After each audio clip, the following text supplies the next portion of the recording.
সর্বোচ্চ আদালতে সর্বোচ্চ প্রতিবাদ, যে প্রতিবাদ কিছুক্ষণের মধ্যেই দেখা যাবে সুপ্রিম কোর্টে। এই প্রথম কোনো মুখ্যমন্ত্রী নিজের করা মামলায় নিজেই সওয়াল করবেন হয়তো, এবং তার কিছুক্ষণের অপেক্ষা। তার আগে প্রেক্ষাপটটা একবার আপনাদের জানিয়ে রাখতে চাইব। এতদিন ধরে আমরা দেখেছি এসআইআরের প্রতিবাদ মমতা বন্দ্যোপাধ্যায় করে এসেছেন। যে প্রক্রিয়ায় যেভাবে এসআইআর হচ্ছে, সাধারণ মানুষের হয়রানি হচ্ছে, সেই হয়রানির প্রতিবাদ তিনি করে এসেছেন। নাগরিক সমাজকে নিয়ে পথে নেমেছেন, যারা হয়রানির শিকার হয়েছেন বলে অভিযোগ করেছেন তাদের নিয়ে রাস্তায় হেঁটেছেন। এবং তারপরে দেখা গেল সাংবিধানিক পদে থেকে তিনি সংবিধানের মধ্যে থেকে যে প্রতিবাদ করতে হয় সেই প্রতিবাদ করতে সুর চড়িয়ে দিল্লি গণেশ কুমারের কাছে, গণেশ কুমারের অফিসে, সেখানে গিয়ে নির্বাচন কমিশনে, জাতীয় নির্বাচন কমিশনে গিয়ে সেখানে তিনি বৈঠক করেন। বেরিয়ে এলেন, এসে বললেন তাকে অপমান করা হয়েছে, বৈঠক তিনি বয়কট করছেন। এবং তারপরে আমরা দেখলাম যে মুখ্য নির্বাচন কমিশনারের ইমপিচমেন্টের জন্য তিনি যাবতীয় প্রক্রিয়া শুরু করলেন, দলের সাংসদদের সেই সব নির্দেশ দিলেন। এ তো গেল একটা দিক, আরও একটা দিক বাকি রয়ে গেছে। সাধারণ মানুষের হয়রানি হচ্ছে এসআইআর প্রক্রিয়া নিয়ে, এই অভিযোগ তুলে এবার মামলা করলেন সুপ্রিম কোর্টে।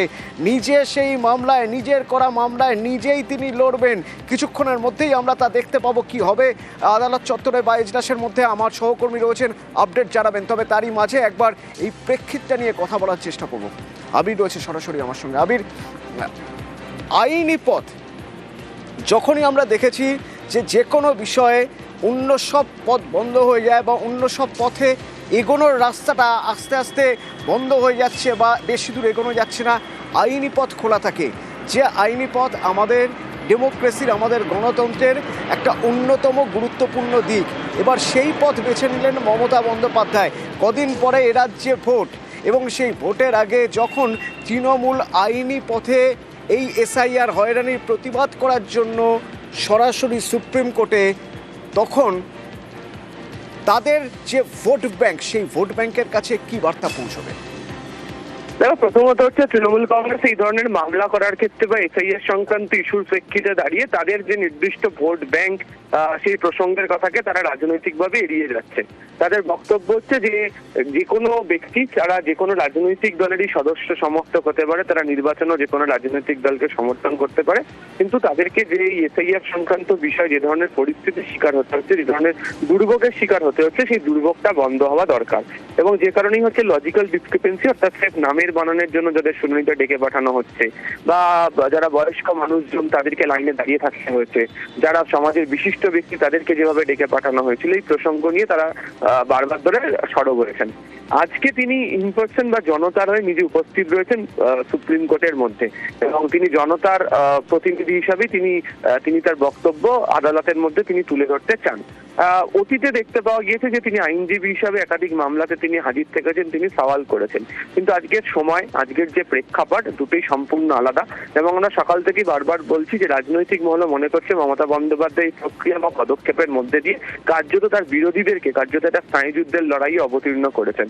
তার কারণ তারাও জানেন যে মমতা বন্দ্যোপাধ্যায় এমন একটি অস্ত্র হাতে নিয়েছেন এবং যে ইস্যুকে সামনে রেখে তিনি লড়াই করার চেষ্টা করছেন, যেখানে সাধারণ মানুষকে সংযুক্ত করে দেওয়া হচ্ছে। ফলে তার এই রাজনৈতিক চালের প্রেক্ষিতে দাঁড়িয়ে যদি এমন কোনো সিদ্ধান্তের কথা বিরোধীদের তরফ থেকে বলা হয়, তাহলে তার ফল নির্বাচনী প্রেক্ষিতে কি হতে পারে।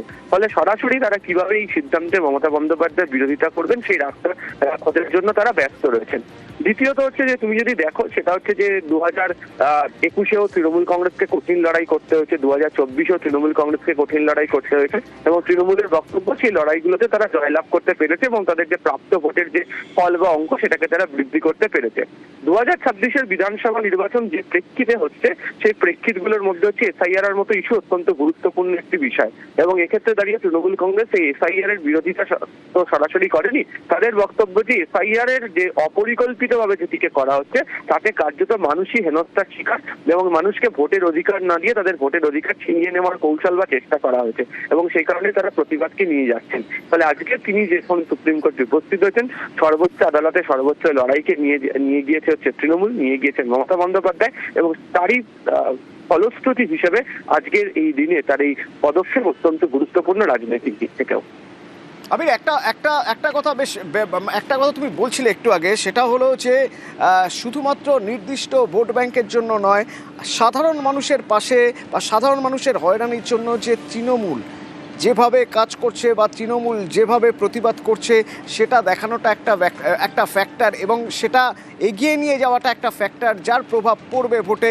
ঠিক উল্টো দিকটা যদি আমি ধরি এ রাজ্যে প্রধান বিরোধী দল বিজেপি এবং কেন্দ্রের শাসক দল এই মুহূর্তে বিজেপি, তাদের কাছেও তো এটা একটা বার্তা পৌঁছে দেওয়া, এবং শুধু তাদের কাছে নয়, তাদের যে ভোট ব্যাংক আছে বা যারা বিজেপি কর্মী সমর্থক তাদের কাছেও। তার কারণ এসআইআরের হয়রানি তাদেরও হচ্ছে, এসআইআরের হয়রানি দলমত নির্বিশেষে সবাই হচ্ছে। অভিযোগ কেউ করছেন, কেউ অভিযোগ করছেন না, সুতরাং সেখানেও তো কোথাও একটা বার্তা পৌঁছে দেওয়া।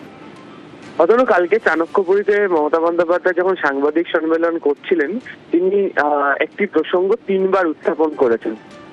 খুব ছোট সব লাইন ছিল, কিন্তু সেখানে তিনি উল্লেখ করেছেন বিভিন্ন ভাবে। সেটা হচ্ছে যারা বিজেপিকে ভোট দেয় তারা এবার তৃণমূল কংগ্রেসকেও ভোট দেবে, তার কারণ এই মানুষটা তাদেরকেও হেনস্থার শিকার হতে হচ্ছে। এই যে লাইনটিকে ব্যবহার করেছেন তাতে রাজনৈতিকভাবে তৃণমূল কংগ্রেস বুঝিয়ে দেওয়ার চেষ্টা করা হয়েছে যে যারা ভোটার তৃণমূলের পক্ষে, যারা ভোটার নয় তৃণমূলকে যারা ভোট দেয় না, তাদের প্রত্যেকেরই তিনি লড়াইকে রাজনৈতিক যে লড়াই করা বা তার যে সুপ্রিম কোর্ট পর্যন্ত লড়াই করার সিদ্ধান্ত নিয়ে আসা, এই ক্ষেত্রে হচ্ছে প্রত্যেকে সুবিধা পাবেন যদি এমন কোনো সিদ্ধান্ত আদালতের তরফ থেকে তারা ছিনিয়ে নিয়ে আসতে পারেন। দ্বিতীয়ত, তুমি যদি দেখো যে কৌশল নিয়ে তৃণমূল কংগ্রেস এগিয়েছে বা মমতা বন্দ্যোপাধ্যায় এগিয়েছেন, সরাসরি তার বিরোধিতার রাস্তা খোঁজার জন্য এখনো পর্যন্ত বিরোধীদের তরফ থেকে কোনো বক্তব্য পাওয়া যাচ্ছে না।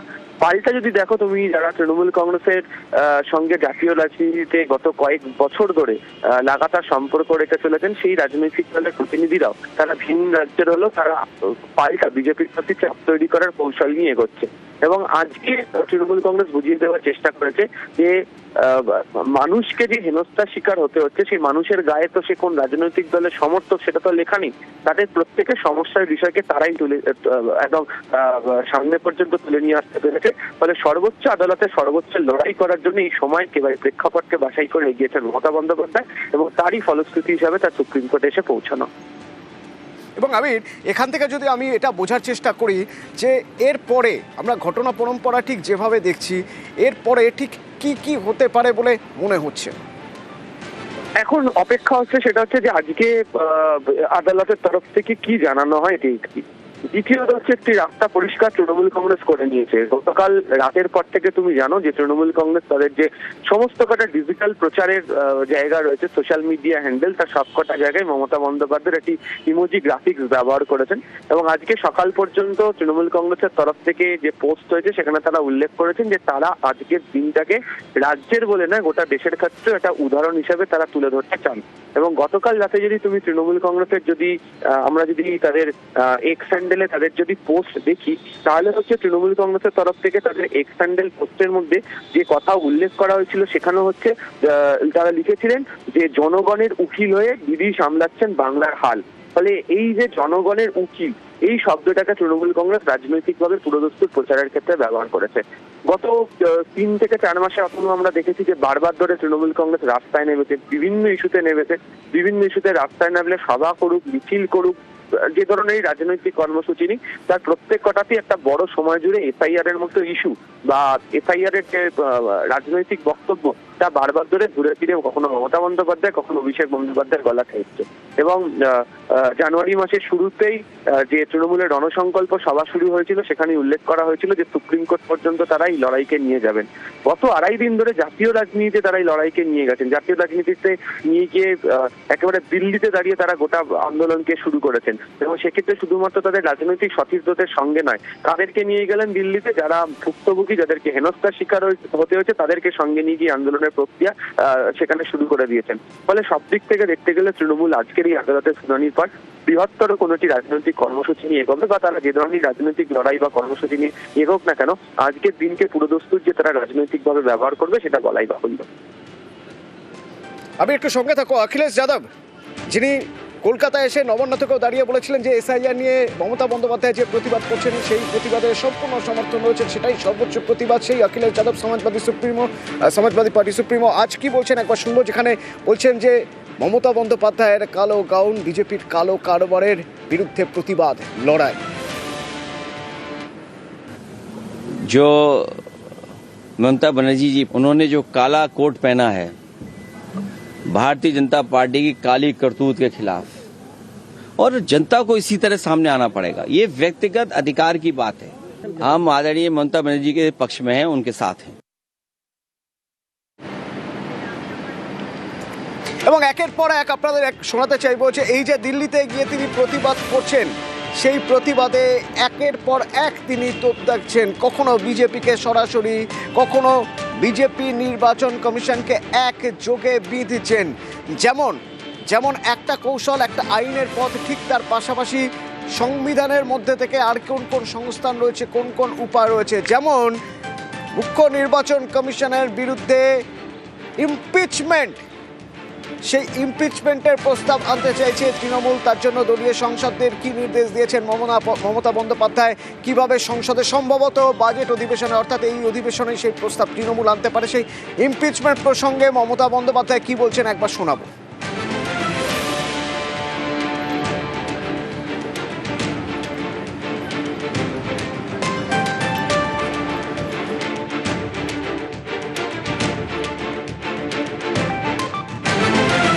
এই প্রসঙ্গে ইমপিচমেন্ট প্রসঙ্গে কি বলেছেন মমতা বন্দ্যোপাধ্যায় শোনাবো আপনাদের। তবে যখন এই প্রসঙ্গ এলোই একবার আবিরের সঙ্গে কথা বলবো। আবির, তুমি বলছিলে আইনি দিক একটা দিক, এর পরবর্তীতে কিভাবে কতটা এগোবেন মমতা বন্দ্যোপাধ্যায় বা তৃণমূল কিভাবে এগোবে, আরেকটা দিক খুব গুরুত্বপূর্ণ। এই যে ইমপিচমেন্ট প্রসঙ্গ যখন এলো, একটু তোমার থেকে জানতে চাইবো, জাতীয় রাজনীতির প্রসঙ্গ আসছিল, তো জাতীয় রাজনীতিতে এই মুহূর্তে এসআইআর বিরোধী বা এসআইআর এর প্রতিবাদের মুখ মমতা বন্দ্যোপাধ্যায়, বিরোধী মুখ। ইমপিচমেন্ট প্রস্তাব আনতে গেলে 100 জন সাংসদ লাগে, সেক্ষেত্রে সংখ্যা অনেকটাই কম তৃণমূলের। অন্য বিজেপি বিরোধী দলগুলোকে একমত হতে হবে, তবেই সেটা সম্ভব হবে। অন্য বিজেপি বিরোধী দলগুলো তারা যে জায়গায় দাঁড়িয়ে রয়েছে, তারা জানেন যে এই মুহূর্তে মমতা বন্দ্যোপাধ্যায় মুখ, এই মুখ সরিয়ে অন্য কোনো মুখ বিরোধী মুখ হিসেবে আনা যাবে না। তারা কতটা রাজি হতে পারে, রাজনীতির সম্ভাবনার জায়গা কি হতে পারে বলে তোমার মনে হয়? দেখো, ইমপিচমেন্টের ক্ষেত্রে হচ্ছে নম্বর বা সংখ্যা অত্যন্ত গুরুত্বপূর্ণ। আবার ইমপিচমেন্টের ক্ষেত্রে হচ্ছে শুধুমাত্র একটি কোনো রাজনৈতিক দলের ক্ষেত্রে নয়, বাকি রাজনৈতিক দলগুলো তাকে কিভাবে কতটা সমর্থন যোগাবে সেটা অত্যন্ত গুরুত্বপূর্ণ। এনডিএ এর বিরোধী হিসাবে আইএনডিআই তৈরি হয় এবং আইএনডিআই এর মধ্যে যে সমস্ত রাজনৈতিক দলগুলো ছিল, রাজনৈতিক মহলের একটা বড় অংশের মধ্যে সেই দলগুলোর একটা বড় অংশ একটা আলাদা জোট বেঁধেছিল। সেক্ষেত্রে তারা মনে করতো যে মমতা বন্দ্যোপাধ্যায় যে সিদ্ধান্ত নেবেন সেই সিদ্ধান্তের পক্ষে তারা যাবেন। এবং অতীতে অতনু, তুমি নিজেও জানো যে মুম্বাই, ব্যাঙ্গালোর, দিল্লি, বিহার বা যে সমস্ত জায়গাতে আইএনডিআই যে সমস্ত বৈঠক হয়েছে, সেই প্রত্যেকটা বৈঠকে যেখানে মমতা অভিষেক উপস্থিত থাকতেন, সেখানে বৈঠকের আগে এবং বৈঠকের পরে আলাদা করে একাধিক রাজনৈতিক দলের নেতারা মমতা বন্দ্যোপাধ্যায়ের সঙ্গে কথা বলতেন এবং তিনি যে সিদ্ধান্তগুলোর কথা বলতেন সেই সিদ্ধান্ত নিয়ে জোর কদমে আলোচনাও হতো। তো এই আইনি লড়াইয়ের পাশাপাশি এই রাজধানীতে বাকি রাজনৈতিক দলগুলোকেও এক ছাতার তলায় নিয়ে আসার যে চেষ্টা, যাকে বলা হয় রাজনৈতিক দৌত্য, তা কার্যত তৃণমূল কংগ্রেস শুরু করে দিয়েছে। তোমাকে যদি সংখ্যার হিসাবে আমি বলি, যেটা হচ্ছে যে অখিলেশের বক্তব্য আমরা কিছুক্ষণ আগেই শোনালাম। অখিলেশ এই মুহূর্তে দিল্লিতে রয়েছেন, সূত্রের খবর তার সঙ্গে এক প্রস্তুত আলোচনা হয়েছে এবং দুদিন আগেও আমরা দেখেছি যে অখিলেশ কলকাতাতে এসে মমতা বন্দ্যোপাধ্যায়ের সঙ্গে বৈঠক সেরে গিয়েছেন। সমাজবাদী পার্টির হাতে 37 জন সাংসদ রয়েছে, আমি লোকসভার কথা বলছি। ডিএমকে হাতে 22 জন, উদ্ধব শিবিরের হাতে 9 জন, শরদ পাওয়ার গোষ্ঠীর হাতে 8 জন, আরজেডির কাছে 4 জন, ঝাড়খণ্ড মুক্তি মোর্চার কাছে 3 জন এবং জেকেএমসির কাছে 2 জন রয়েছে। এবং তৃণমূল কংগ্রেসের যদি লোকসভার 28 জন সাংসদকে ধরে নেওয়া হয়, তাহলে সংখ্যাটা 110-এর ওপর গিয়ে দাঁড়াচ্ছে। এবং সই করার ক্ষেত্রে হচ্ছে 100 জন সাংসদকে সেখানে প্রয়োজন হবে। তো এই 110 থেকে 12 জন যে সাংসদ হচ্ছে তাদেরকে নিয়ে আসার কৌশল শুরু হয়েছে। দ্বিতীয়ত হচ্ছে, এখন একটা প্রশ্ন হচ্ছে যে এই ইমপিচমেন্টের প্রক্রিয়ার ক্ষেত্রে বিরোধিতাতে থাকা দল হিসেবে কংগ্রেস কি তাতে সমর্থন যোগাবে? প্রথমত হচ্ছে, তোমাকে আগেও বলি যে মহারাষ্ট্র, হরিয়ানা বা বিহারের মতো নির্বাচনের ক্ষেত্রে কংগ্রেসের যে রেজাল্ট, তাদের যে পারফরমেন্স, তা নিয়ে বিজেপি বিরোধী জোটের মধ্যেই প্রশ্ন এবং সংশয় রয়েছে এবং তাদের বক্তব্য যে বিভিন্ন সময় জুড়ে কংগ্রেস নিজেদেরকে বৃহত্তর দল হিসাবে দেখানোর চেষ্টা করলো, তারা যেভাবে পারফর্ম করতে চেয়েছে সেই পারফরমেন্সের ফল নেই। ফলে কংগ্রেসকে বাদ দিয়েও যদি তৃণমূল কংগ্রেস এগোয়, তাহলে তাদের হাতে সংখ্যা রয়েছে ইমপিচমেন্টের প্রস্তাব আনার জন্য। দ্বিতীয়ত হচ্ছে, বিরোধিতাতে যারা থাকছেন, যারা বিপক্ষ শিবিরে রয়েছেন, তাদের কাছে প্রচুর সংখ্যা রয়েছে, অর্থাৎ নাম্বার এক্ষেত্রে গুরুত্বপূর্ণ। সেই নাম্বারের প্রেক্ষিতে হয়তো, আলোচনার প্রেক্ষিতে হয়তো তৃণমূল কংগ্রেস যে প্রস্তাব এনেছে সেক্ষেত্রে তারা পরাজিত হলেন।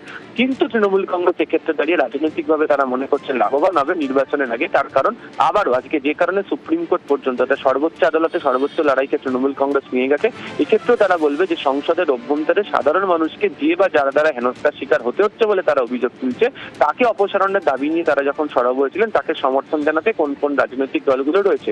এবং এক্ষেত্রে পশ্চিমবাংলার নির্বাচনের ক্ষেত্রে তৃণমূল কংগ্রেসের অন্যতম বৃহৎ প্রতিদ্বন্দ্বী যেহেতু বিজেপি, জাতীয় রাজনীতির ক্ষেত্রে তৃণমূল কংগ্রেস এই মুহূর্তে বিজেপির অন্যতম প্রধান প্রতিদ্বন্দ্বী। ফলে বিজেপিকে যে আক্রমণের রাস্তা বা জায়গা, সেটা তৃণমূল কংগ্রেস আবার নতুন করে শুরু করে দিতে পারবে।